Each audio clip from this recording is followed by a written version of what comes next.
What's up YouTube, Webberz05 here coming at you today with Q&A number 38. I find it strange that I have to keep looking at that every time I do this. You'd think by now I would have just learned to check beforehand. So as per usual guys, I've got a set of questions from my good friend DarkPatrician84, so without further ado, let's get into the questions. Question 1, which I did talk to him about earlier, which is semi-irrelevant now, but I'm going to do this as a hypothetical also. If we did do a tag team tournament and I was still on my temporary return to tournament, would you team up with me? It would make sense since we're currently the only members of Team Sorceress playing in tournaments right now. Yes, I would very happily team up with you, my friend. Between your Dark Magician and my Endymion, they've got a decent bit of synergy being both spellcaster decks, so it could work they would work quite well together, I think.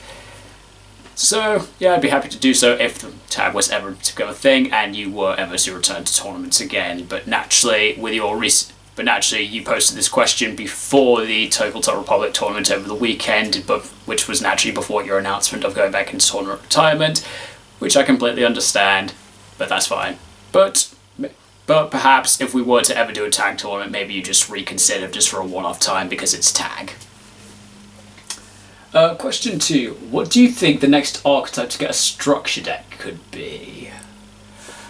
That's a good one. I'm really not sure. So naturally I know that the next upcoming structure deck in the OCG is the one for Jack Atlas and Red Dragon Archfiend. And the one we most recently had in TCG was for Traptrix. Not that they needed a deck, but hey, at least a lot of Traptrix players are happy now. But yeah, it's hard to say. I'm trying to think through for what Konami typically do with structure decks. Typically they usually do one for the current series protagonist, and then at some point they'll do one for his rival. At this point, we're pretty much done with all of that, so we're pretty much done with all of that right now, and currently in the anime wise we're on Rush. It's on Rush Dueling, which naturally is a completely OCG exclusive thing, so we're not going to be getting any structure decks based around those. So that's probably why they've been doing lots of legacy support in structure decks. So past few ones we've had Traptrix, Cyberdarks, Dark World. Right now, more recently, they just seem to be on assorted archetypes, not necessarily in regards to a protagonist, so by that, it's really hard to say what they could do with the next structure deck on. Trying to think of an archetype I would like to see get a structure deck. Very hard to say. I really actually don't know. If I think of something later, maybe I might come back to this question later and have a bit of a think over the rest of the Q&A. These next questions are about my top 5 favourite evil heroes. So question 3, thoughts on Malicious Edge? I rate Malicious Edge as a monster.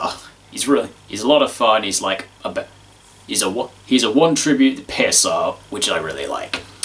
Like back when I remember one of my favourite moments with him is back when I first started on Pendulum with the Performer Pal variant with the early stuff.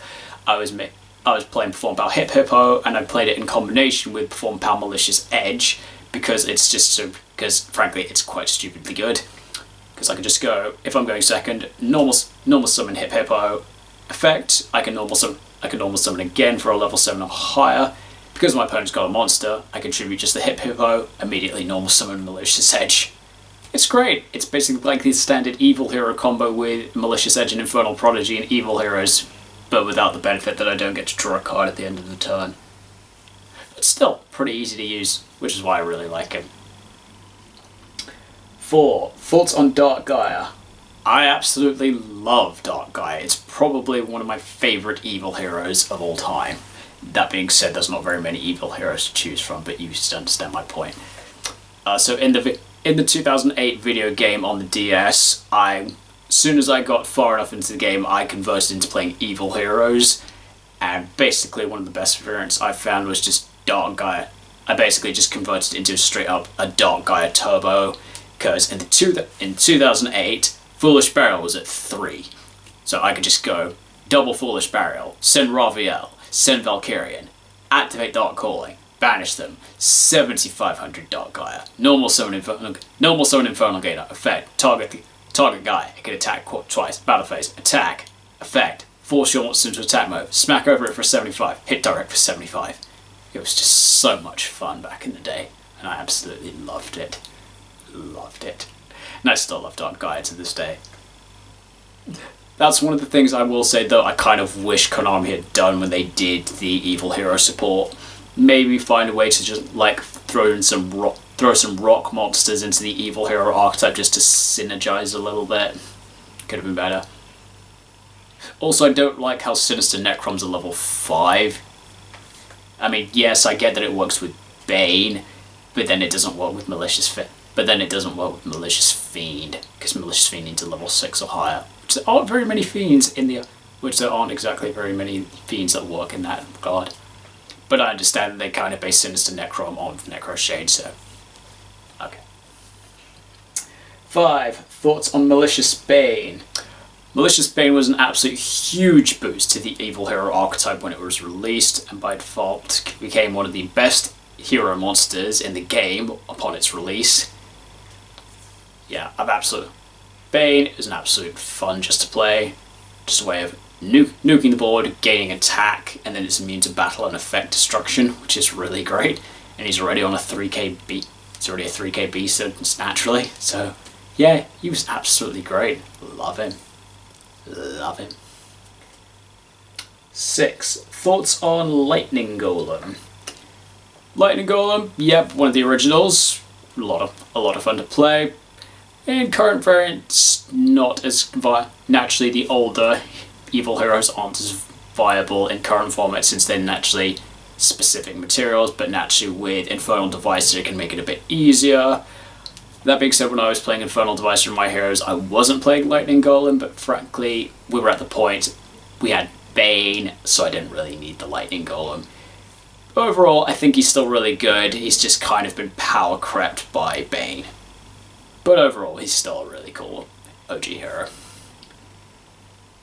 7. I would ask your thoughts on Inferno Wing, but I know that she's both our favourite evil hero.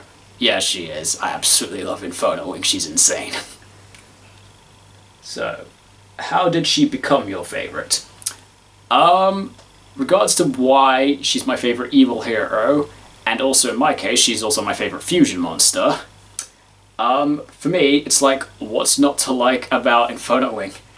Like, she's got all the joys of what you can do with Flame Wingman, but better because because instead of just doing the attack, it hits the highest stat, which is just even better. And I love it. Can't not like that. And then she also does piercing damage. She does piercing damage as well. This is just great. This is just like straight up hero. This is just a straight up hero that's like damage. Additionally, the one I own is Ultimate Rare, and she looks absolutely gorgeous as an Ultimate Rare. Not gonna lie, that's probably one of my main reasons of why she's my favourite. Based off all the heroes and rarities in higher rarities, this one's probably one of my favourite Ultimate Rares. Okay. Question 8. Did you watch my top 10 hated card video? I know you watched several of my top hated videos, but I don't think you watched that one. So I checked back through on your channel to see what videos I had watched in that series. I did watch your top 10 hated card series. I remember it because of what you put as number 9, which was my ace monster Endymion the Mighty Master of Magic. I was mildly annoyed about that one, but that being said, during my top hated card, I did point out that I hated Rainbow Neos, so I guess we could just call it square on that one. And overall, it was a good insight into seeing the kind of cards you hated.